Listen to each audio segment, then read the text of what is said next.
وہ تو یہ کہ حضرت داہیہ کلبی جو ہے رضی اللہ تعالیٰ عنہ، وہ بہت حسین صحابہ میں سے بہت صحیح حسین انسان تھے، ان کی شکل میں بالعموم ان کی صورت میں حضرت جبرائیل آتے تھے، لیکن وہ وحی نہیں شمار ہوتی۔ ہم نے ام السنہ وہ حدیث جس میں جبرائیل آئے اور حضور نے فرمایا جبریل تھے جو تمہیں تمہارا دین سکھانے آئے تھے، لیکن وہ قرآن میں نہیں ہے، ام السنہ ہے، قرآن نہیں ہے۔ البتہ یہ کہ حضرت جبرائیل کو ان کی اصل ملک کی شکل میں حضور نے اپنی ان آنکھوں سے 2 مرتبہ دیکھا ہے۔ ایک مرتبہ بالکل آغاز میں، جبکہ حضرت جبرائیل جو ہیں ایسے ظاہر ہوئے، حضور اتر رہے تھے غار حرا سے، جبل نور سے، تو آپ کو آواز آئی یا محمد۔ یہ پہلی وحی کے بعد جو فترت ہوئی ہے، کچھ عرصے کے لیے وحی رکی رہی، اس وقت واقعہ پیش آیا۔ آپ نے سامنے دیکھا، پیچھے دیکھا، کوئی نہیں، نظر کوئی نہیں آیا۔ پھر تھوڑی دیر آپ چلے گئے، شاید مجھے کوئی دھوکہ لگا ہے، ایسی میں نے سنا ہے، کوئی آواز نہیں تھی۔ پھر آیا یا محمد، پھر دیکھا 2-3 مرتبہ کوئی نظر نہیں آیا، تو کچھ خوف سا محسوس ہوا۔ تیسری مرتبہ یا محمد، تو اچانک حضور کی نگاہ اوپر اٹھی، تو حضرت جبرائیل فرشتے کی جو اصل شکل ہے اس میں وہ تھے افق پر، اور پورا افق بھرا ہوا تھا۔ تو اصل ملک کی صورت میں حضرت جبرائیل کو حضور نے اس وقت دیکھا، اور ایک دیکھا ہے پھر عند سدرۃ المنتہا، شب معراج میں، جب ساتھ آئے ہیں لے جانے کے لیے انسانی شکل میں تھے۔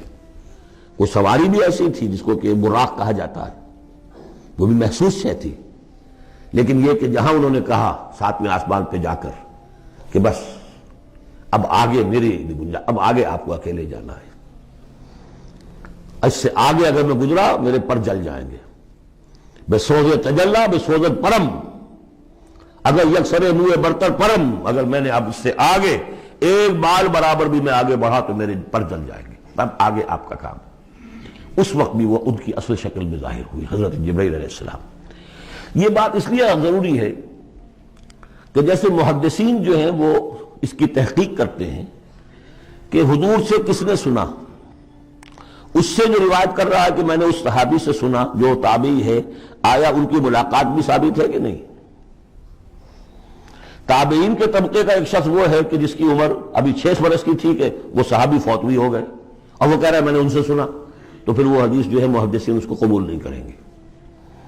تو دیکھتے ہیں کہ لنک جو ہے مضبوط ہونا چاہیے۔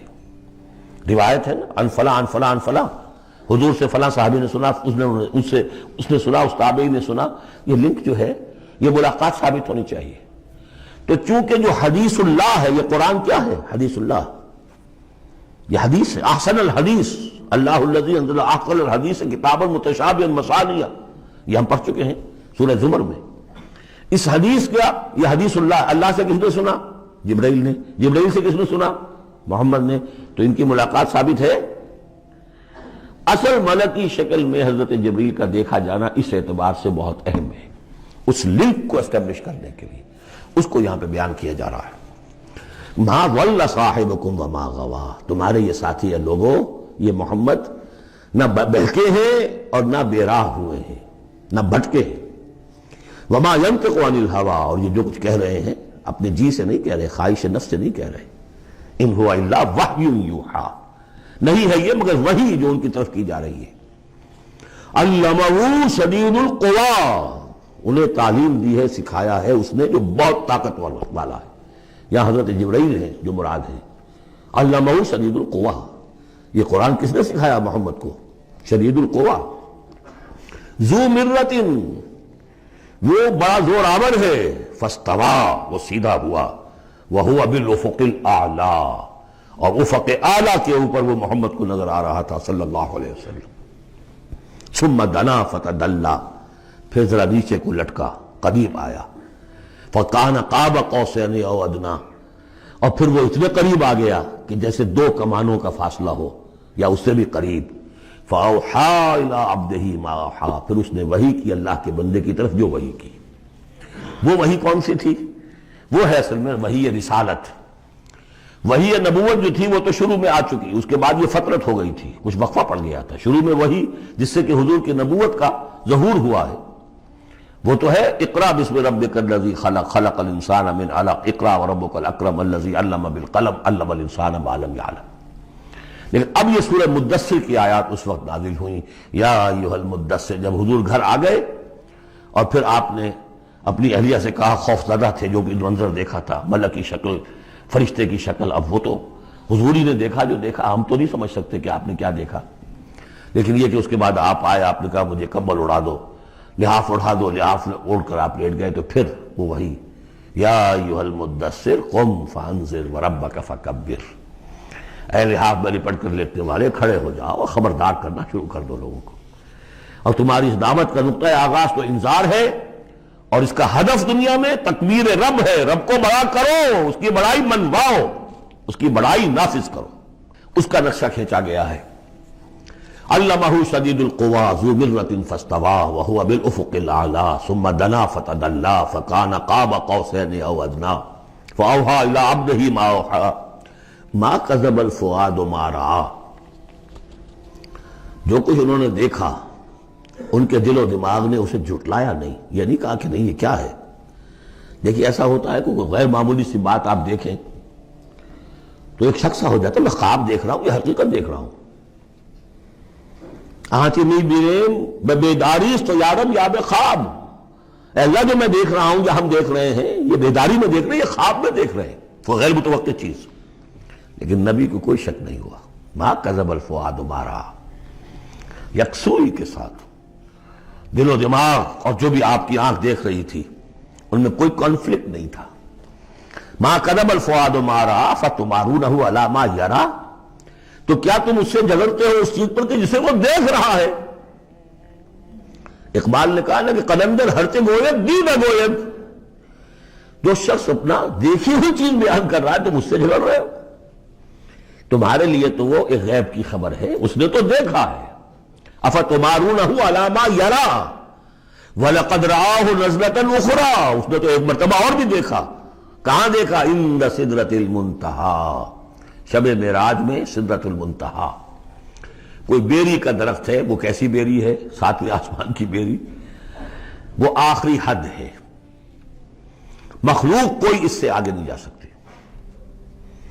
اس سدرۃ المنتہیٰ، منتہا نہایت، حد، جہاں کی حد ہو گئی، وہاں تک حضور پہنچے ہیں، سدرۃ المنتہیٰ تک۔ اندہا جنت الماوا، اور سب سے اونچی جو جنت ہوگی جنت الماوا، وہ اس کے قریب ہی ہے، وہ بھی ساتویں آسمان پر ہے۔ یہ تو درجہ بدرجہ ترقی ہوتی جائے گی نا، پہلی ضیافت جو ہے، پہلی نزل جو ہے وہ تو اسی زمین پر ہو جائے گی، پھر جو ترقی ہوگی اپنے اپنے مدارج، اپنے اپنے مراتب، اپنے اپنے مقامات، اپنے اپنے ایمان کی گہرائی، اپنے اپنے اعمال صالحہ، اپنا اپنا انفاق مال و جان، اس کے حوالے سے درجے ہوں گے۔ اندہا جنت الماوا اذ یغشی السدرۃ ما یغشی، جبکہ ڈھانپے ہوئے تھا اس بیری کو جو ڈھانپے ہوئے تھا۔ اب تمہیں کیا بتائیں کیا ڈھانپے ہوئے تھا، تم نہیں سمجھ سکتے۔ دیکھیں کس طریقے سے اذ یغشی السدرۃ، کوئی انوار الہیہ کا کوئی ایسا نزول ہے وہاں جو زبان سے ادا نہیں ہو سکتا، کوئی الفاظ نہیں ہے کہ جو ان کی تعبیر کر سکے، اس پر انوار الہیہ کا کوئی نزول ہے۔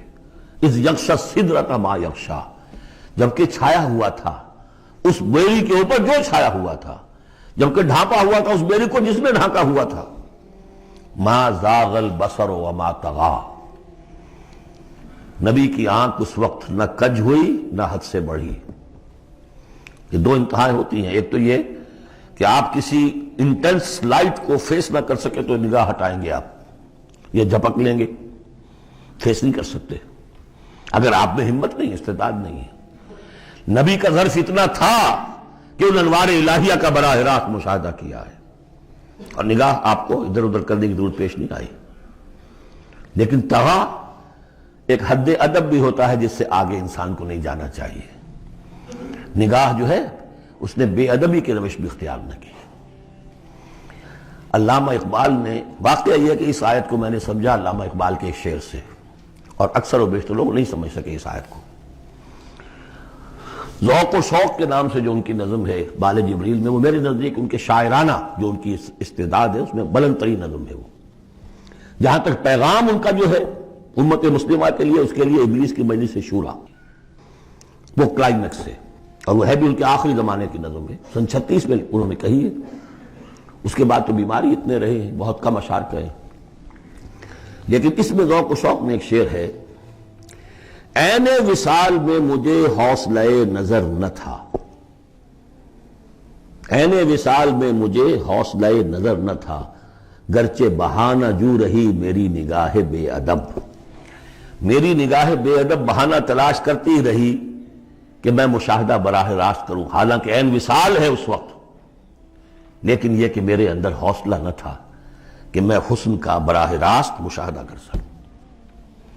عین وصال میں مجھے حوصلہ نظر نہ تھا، گرچہ بہانہ جو رہی میری نگاہ بے ادب۔ یہاں ان دونوں چیزوں کے برعکس بات ہے جو اقبال اپنے بارے میں کہہ رہا ہے۔ میں تو بے ادب بھی ہوں، اور میں تو چاہتا تھا کسی طریقے سے حد ادب سے تجاوز کر کے دیکھوں، لیکن میرے اندر تو حوصلہ نہیں تھا۔ محمد میں وہ حوصلہ تھا، دیکھا ہے، براہ راست دیکھا ہے، نگاہ جما کر دیکھا ہے، لیکن ایک حد سے تجاوز نہیں کیا، حد ادب کے اندر رہے۔ ما زاغ البصر وما طغى لقد رأى من آیات ربہ الکبریٰ، دیکھا انہوں نے اپنے رب کی عظیم ترین آیات کو۔ اب وہاں جا کر جو مشاہدہ ہوا ہے وہ تو اللہ کی عظیم ترین آیات کا ہے، اور اسی سے در حقیقت دلیل ہے ام المومنین حضرت عائشہ صدیقہ رضی اللہ تعالی عنہ اور حضرت عمر رضی اللہ تعالی عنہ کا جو قول ہے۔ شب معراج میں بھی حضور نے اللہ کو نہیں دیکھا، اللہ کی عظیم ترین آیات کو دیکھا، جو تجلی تھی اس وقت اللہ کی۔ حضرت عائشہ صدیقہ کا کہنا تو یہ کہ نور لا یرا، وہ نور ہے، دیکھے کیسے جا سکتا ہے۔ بہرحال وہاں بھی قرآن جو کہہ رہا ہے وہ یہ نہیں کہہ رہا ہے کہ اللہ کو دیکھا، نہیں، جیسے کہ وہ جو شب معراج میں پہلا سفر کا حصہ تھا زمینی، مسجد حرام سے مسجد اقصی تک، سبحان الذی اسریٰ بعبدہ لیلا من المسجد الحرام الى المسجد الاقصی الذی بارکنا حولہ لنریہ من آیاتنا، وہاں پر بھی اللہ نے اپنی آیات کا مشاہدہ کرایا، لیکن وہ زمینی آیات ہیں اللہ کی، وہ برکات جو ہیں زمینی ہیں۔ یہ تجلی جو ہو رہی ہے یہ ہو رہی ہے اس سدرۃ المنتہا پر، آخری حد ہے، مخلوق کی آخری حد ہے، اس سے آگے کہیے حرم ہے، حریم ذات ہے اللہ کی، جس میں کسی غیر کا کوئی دخل ممکن نہیں۔ اس حد پر جا کر جو وہاں تجلیات باری تعالیٰ تھے ان کا مشاہدہ کیا ہے۔ لقد رأى من آیات ربہ الکبریٰ،